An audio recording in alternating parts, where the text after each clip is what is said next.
manquerai en Jésus. Luc chapitre 11, à partir du verset 11.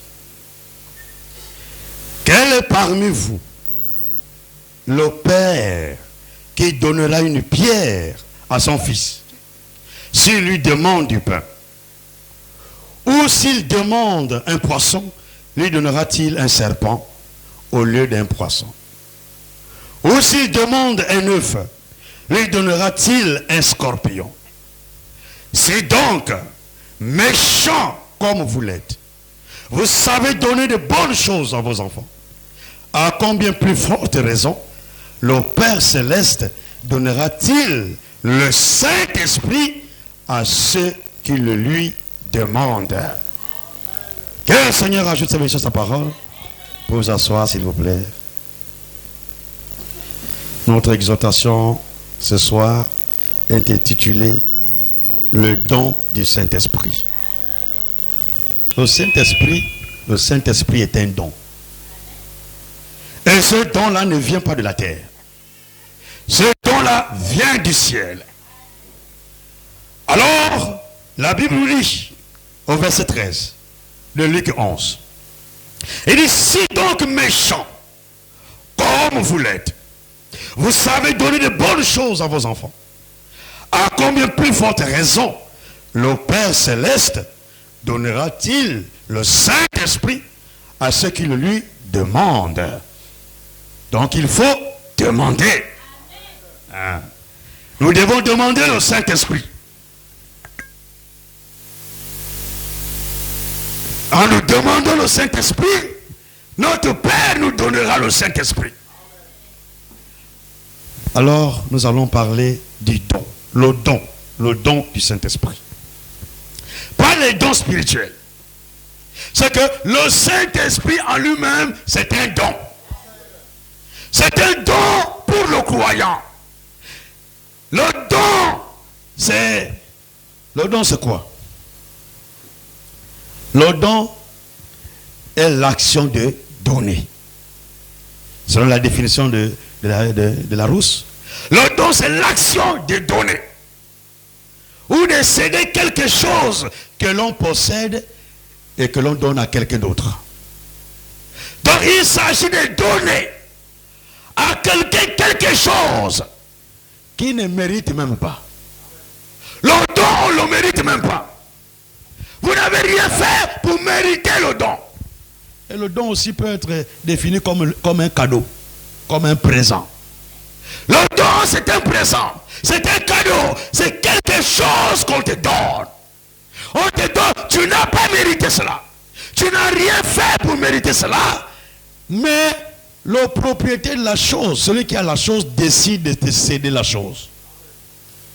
Alors, le Saint-Esprit est un don qui vient de Dieu. Ce don-là ne vient pas de la terre. Ce don-là vient toujours d'en haut. Il viendra toujours d'en haut. Pour ce qui est du salut, pour ce qui est de la vie éternelle, Dieu a fait don de son Fils. Don de son Fils Jésus-Christ. La Bible dit dans Jean 3, verset 16, Dieu a tant aimé le monde qu'il a donné son Fils unique, avec quiconque croit en lui ne périsse point, mais qu'il ait la vie éternelle. Jésus est un don pour l'humanité, un don pour les femmes et les hommes, un don pour que nous soyons sauvés. Dieu nous a fait le don de son Fils. Il a pris son Fils en don pour l'humanité, avec quiconque croit à ce don-là ne périsse point, mais qu'il ait la vie éternelle. Si tu rejettes Jésus, c'est fini pour toi. C'est l'enfer qui t'entend. C'est l'enfer qui t'attend là-bas. Mais nous devons accepter Jésus. Jésus, c'est notre don. C'est le don que Dieu a donné à toute l'humanité.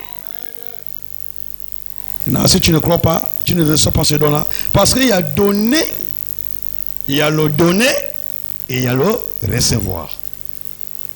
Je peux te donner un don, je peux te donner un présent, je peux te donner un cadeau.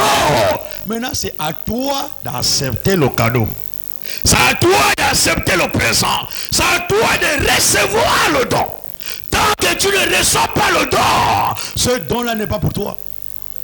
Même si c'est destiné à toi. Mais ce n'est pas pour toi parce que tu n'as pas encore possédé le don. Mais c'est déjà destiné pour toi. Même sur l'emballage de cadeau, on a déjà même écrit ton nom. On dit c'est pour toi, ma soeur. C'est pour toi, mon frère. Mais tu dois maintenant faire l'action de prendre, d'accepter.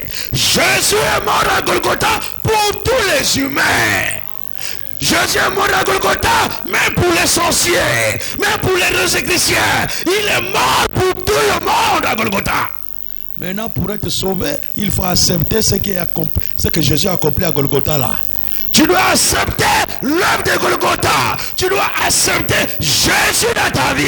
Si tu es sorcier, tu acceptes Jésus, la sorcellerie va tomber.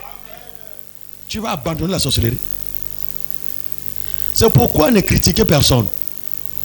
Même quand vous voyez les gens dans leurs choses, laissez-les comme ça. Priez pour eux.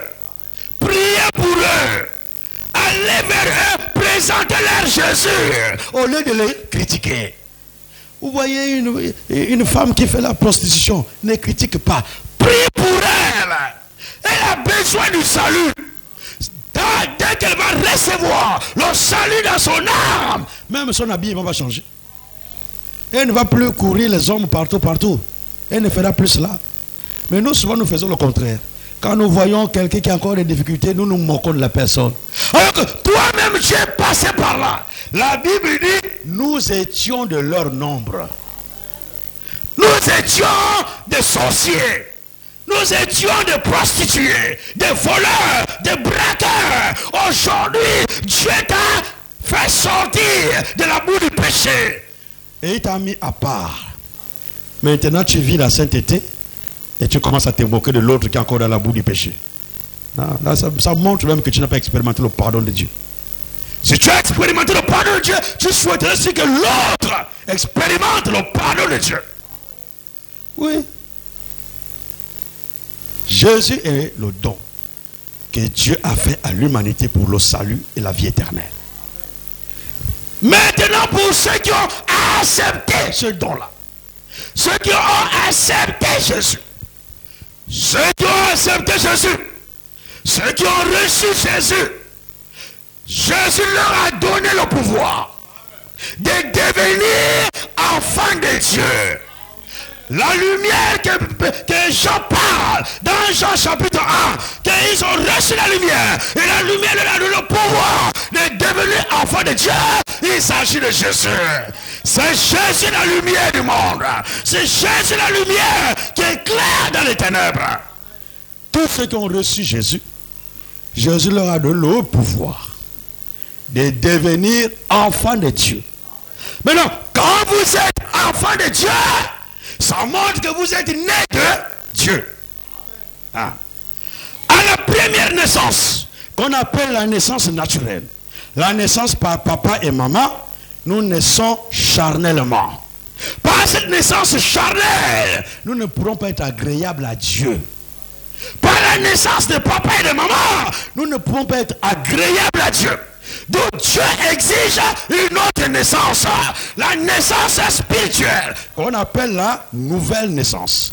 Et la nouvelle naissance, il ne s'agit plus de naître de l'homme et la femme, mais il s'agit de naître de la parole et de l'esprit. Et la parole c'est Dieu, l'esprit c'est Dieu. Donc il s'agit de naître de Dieu. À la nouvelle naissance, nous avons un nouveau parent. À la nouvelle naissance, notre parent, c'est Dieu. Notre Père, c'est Dieu. Pour prier notre Père qui est aux cieux, il faut d'abord que tu naisses de lui. Attends, tu n'es pas né. Tu n'as pas été engendré par moi. Tu vas venir me dire que non, je suis ton père, comment? Il faut que tu aies été engendré par moi pour venir prétendre que tu es mon fils ou tu es ma fille. Avec Dieu, c'est la même chose. Il faut que Dieu t'ait engendré. Dieu t'ait engendré. Et tu es né de Dieu. Et quand tu es né de Dieu, tu es enfant de Dieu. Et maintenant, le don du Saint-Esprit ne concerne pas toute l'humanité. Le don du Saint-Esprit ne concerne pas tout le monde. Le don du Saint-Esprit concerne les enfants de Dieu. Ceux qui sont nés de Dieu, ceux qui sont nés de nouveau, ceux qui sont engendrés par la parole de Dieu. Ce sont ceux-là à qui le Saint-Esprit est destiné. Le Saint-Esprit est la promesse du Père. C'est la promesse du Père envers les enfants. Le Saint-Esprit, c'est le don du Père pour ses enfants. Alors que le don de Jésus, le don du Fils, c'est pour toute l'humanité. C'est pour tout le monde. Jésus est venu pour tout le monde. Mais le Saint-Esprit est seulement donné aux enfants de Dieu. Donc, si tu n'es pas enfant de Dieu, tu n'auras pas le Saint-Esprit. Si tu n'es pas enfant de Dieu, ça veut dire que tu es enfant du diable. Un jour, nous allons parler un peu de ça. Il y a des enfants de Dieu, il y a des enfants du diable. Et la Bible en parle. Les enfants du diable, leur signe, c'est qu'ils ne se soumettront jamais à la parole. Tu peux prêcher, le feu même peut sortir de ta bouche. Ils ne croiront jamais. Ils sont comme leur père, le diable. Le diable ne croit pas la parole. Comme il ne croit pas la parole, ses enfants aussi ne croient pas la parole. Quand tu vois que tu as du mal à accepter la parole, pose-toi des questions. Il y a quelque chose qui ne va pas. Est-ce que tu es de la sémence du diable? Il y a des enfants du diable sur la terre. Même dans l'église, ils sont là. Et le diable les utilise pour nuire à l'église de Dieu. C'est pourquoi nous devons beaucoup prier. Nous devons beaucoup prier. Là, le don du Saint-Esprit n'est pas pour tout le monde. Le don du Saint-Esprit est pour les enfants de Dieu. C'est la promesse du Père. Quand vous entendez dans la Bible la promesse du Père, il s'agit du Saint-Esprit. Mais si c'est la promesse du Père, ça veut dire que c'est pour ses enfants. Puisqu'il est Père. Et c'est la promesse du Père. Et comme c'est la promesse du Père, alors cette promesse est destinée aux enfants de Dieu. Le don du Saint-Esprit est destiné aux enfants de Dieu. Et là, un enfant de Dieu doit demander tout à son Père. D'où Luc 11 nous dit. Luc 11, le verset 13.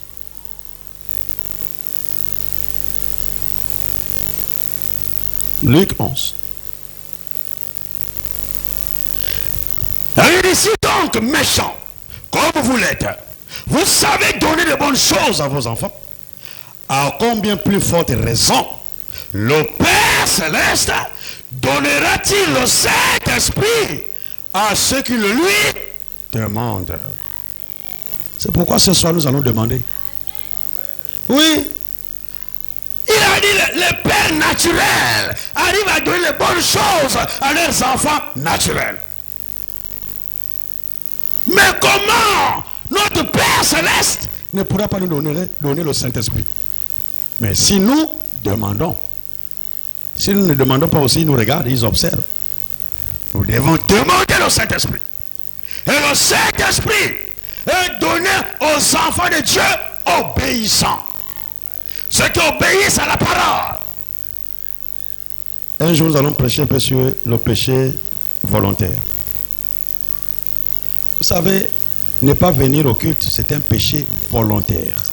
C'est que volontairement, vous décidez de ne pas venir au culte. Et quand vous êtes comme ça, vous allez recevoir le Saint-Esprit comment? Non? Et quand vous péchez comme ça volontairement, vous ne demandez même pas pardon à Dieu. C'est devenu comme une habitude. Bon, je ne suis pas venu, je n'ai pas de compte à rendre à Dieu. Non, tu as des comptes à rendre à Dieu. Nous prêcherons sur cela. Le péché volontaire. Le péché, s'abstenir de venir à l'église est un péché volontaire. C'est que c'est volontairement qu'on décide de s'abstenir, de ne pas venir à l'église. Nous devons arriver jusqu'au baptême du Saint-Esprit ici. C'est cela le désir de mon cœur. Et c'est cela la volonté de Dieu. C'est que nous puissions être baptisés du Saint-Esprit. Mais le Saint-Esprit est donné aux enfants de Dieu obéissants. Il y a aussi des enfants de Dieu rebelles. Hein. C'est pourquoi dans le groupe de croyants, il y a deux groupes encore à l'intérieur. Il y a les appelés et il y a les élus. La Bible dit qu'il y a beaucoup d'appelés, mais il y a peu d'élus. Peu d'élus. L'élu, ce qui leur caractérise, c'est l'obéissance à toute la parole. Les élus obéissent à toute la parole. Ce qui n'est pas le cas pour les appelés. Les appelés, aujourd'hui, ils respectent une parole, demain, ils transgressent l'autre parole. Ils respectent là-bas, ils transgressent de l'autre côté. Ils respectent là-bas, ils transgressent de l'autre côté. Mais quand tu es comme ça, tu ne reçois pas le Saint-Esprit. Les appelés n'arrivent pas au baptême du Saint-Esprit. C'est pourquoi la première résurrection ne les concerne pas. Nous allons prêcher en détail sur ces choses-là. La première résurrection ne concerne pas les appelés. La première résurrection concerne les élus. Ceux qui Dieu a élus et qui sont obéissants. Et comme ils sont obéissants, Dieu les a donné le Saint-Esprit. Remarquez quand vous venez tout le temps au culte, vous allez voir que votre vie va changer. Même votre manière de faire les choses, tout va changer, tout va changer. Parce que la parole que tu écoutes tous les jours aura de l'influence sur tout ton corps. Et sur ta vie, sur tout, même sur ta pensée, ta manière de faire les choses, tout va changer. Mais quand nous ne venons pas, nous transgressons volontairement la parole de Dieu et nous ne nous rendons pas compte. Nous devons arriver au baptême du Saint-Esprit. Rapidement, acte 5. Nous allons prendre acte 5 et puis nous allons prier. Acte 5.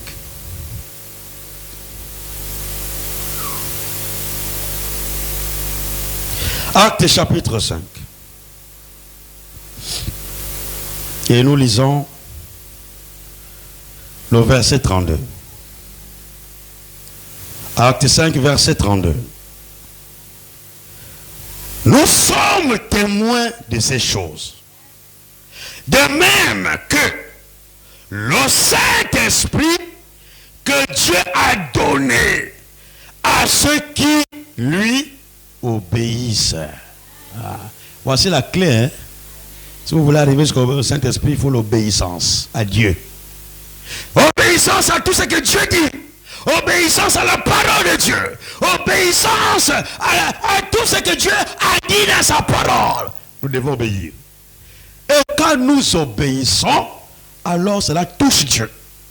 Quand nous obéissons, alors Dieu nous donne en retour le Saint-Esprit. Le Saint-Esprit est donné à ceux qui obéissent à Dieu. Pas ceux qui sont rebelles à Dieu. Ceux qui sont obéissants à Dieu.